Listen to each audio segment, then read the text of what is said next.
he's not dealing with the symptoms. He ana treat the disease.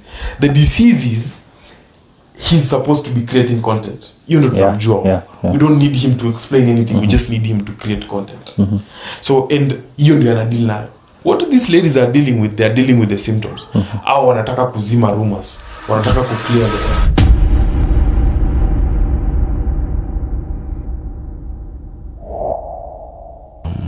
These guys, the recent group that will break up, the Crazy Kenar group. Mi nilikuwa nasema some time back, this was more of a personal interest thing. Because our these are 4 grown-ups. Actually, they were not 4. Ukiangalia wakikuwa na kina Idioti na kina Stanley Omondi, there were about 7 people. Was it 6 guys?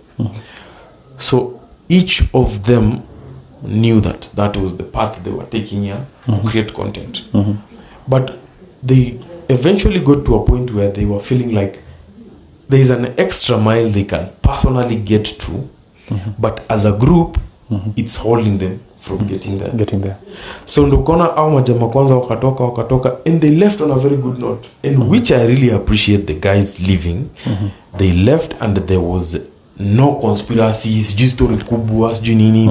So recently we see the ladies decided au pia kaput meisha hivyo. So the ladies left. And when the ladies were leaving, it was a big issue because ilikuwa nasemekana ni story ya do, sijui personal thing, sijui. In the end, juzi wamekuja wakaenda kwa Dr. Fanike. Now they're talking about they could not handle the madharau. What madharau are they talking about? Wanasemanga growth is something that is uncomfortable. Yeah, growth is very uncomfortable. Trust me. And if you have that conviction, it is something that is going to keep you awake even at night. There's that one thing you want to do usiku kulala ni kama bado inakusumbua. That is the only one thing that you feel. So kutoka kwa, I think these people, the way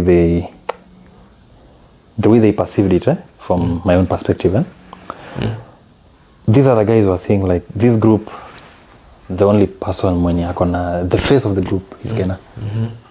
So at the end of the day, everything they are doing, maybe atu wakienda ile, because I think they have managers kwa hiyo group ya. Yeah, they do, sindio? Yeah. Ukienda kukat like pesa tumemeka kwa mwezi ni hii, maybe ungepata wakitoa expenses na nini, kuna percentage Kenar anachukua. Ile ingine wale wasoke na kugawana, wanaona ni kama haitoshi. So the issue ni ile wanaweza kuwa walikuwa na iwatoshi, but they never even spoke it up. Because once mtu ameenda on your back na kwanza kusema sijui ilianza kuwa madharau, ilianza kuwa nini, all these things, I think it has to do with money. It's all about money. I think they were feeling underappreciated, but then I think they never talked about it. Mimi naona nika ase wale majamaa wawili wenye alitoka kwanza. They mentioned it. They must have mentioned it. Because being a man, there is a bigger expense that you have than a lady. So our wenyewe wali notice that we are not covering this part ya expense yenye tuko nayo. And then in some way we can say that ladies have it and in an easier way. But now you can understand the other guys, ule mmoja alikuwa videographer. That guy has a skill. Atauza video, ataenda pale pengine afanye videography yake on a personal point. These ladies, what they had to offer is the same thing what Kenar is trying to do. And who was creating the skit? Kenar. All of them need Kenar. They need Kenar. But the other guys were so good that they had their own skill. Yeah. Being a videographer, utaenda place ingine uitwe na kampuni kuja kufanyia hii job. Umetoka hapo umeenda. You do freelancing on your own. Yeah. It makes sense. Unajua juzi udem anaitwa Yvonne ali post kwa Twitter, if there is a brutal social media platform in Kenya, Twitter is fire.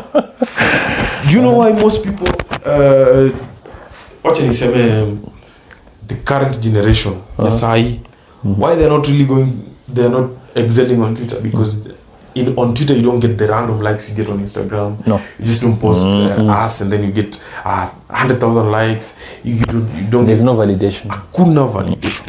So Udem made a mistake and thought that she has a good skit.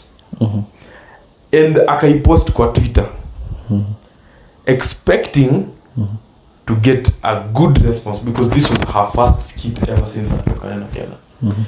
Alikuwa trolled vibaya sana, not because aliachana na Kena but because she did not make sense on her own.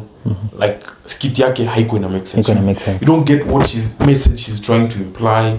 You don't get the joke. So the problem was when guys were struggling to tell the difference between the joke and whatever she was trying to mimic. Hapo ndo kulikuwa na shida kubwa sana. I think you have to understand. I think that lady had to understand. I think time Kenal wachukua, it was just to complement his kids. Kuna people who are talented. Sana. Like Kena is talented. Very. So he has mastered that craft over the years. Umsaki kwambia mahali alianzia, huwezi amini.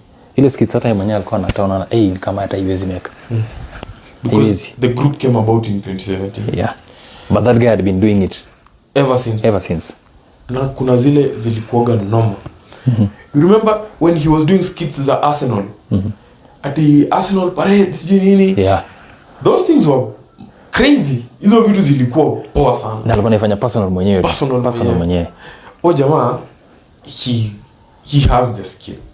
And what I really appreciate about him is the fact that hajawahi enda interview kuongelea story.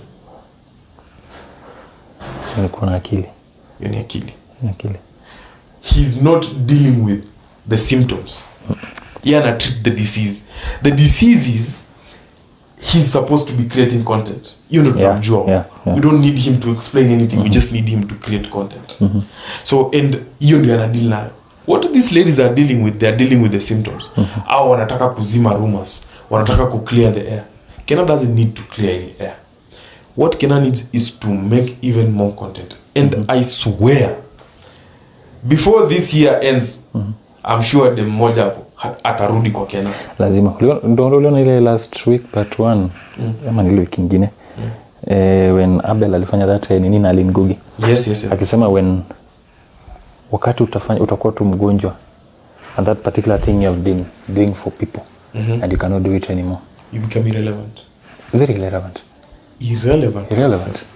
Juu kama sahi, okay, not in a bad way though, but madem venye walikuwa na Kena, ningesikia ode makotao ama I just hear that wako around, I would want to see them. Oh yes. But right now, I don't have a particular interest ya kuwaona. Misha. Sina kabisa. Misha. They don't get any validation from me because I feel like ile individual content tanipea ye mwenyewe haitanifurahisha as much as ile yenye walikuwa na the point they had in a group yani. Yeah. So ndo hiyo personal growth.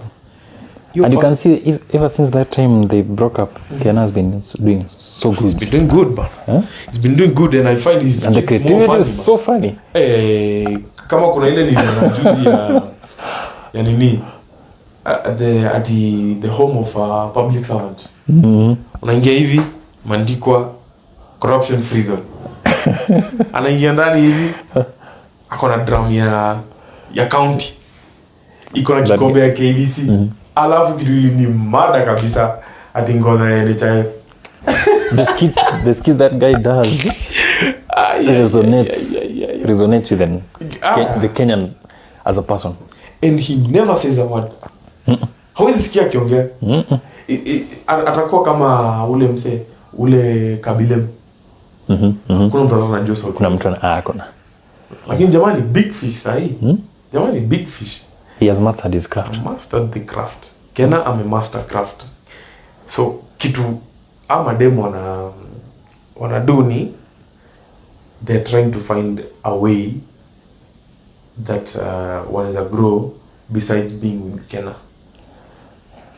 Me hata ninge advise, I think they just take their own direction. They do just the skits lakini wajaribu tu kufanya another direction perspective isikuwe tu kama ya design ya wanataka kufanya kama ya Kena, ingawa that is what they had been used to.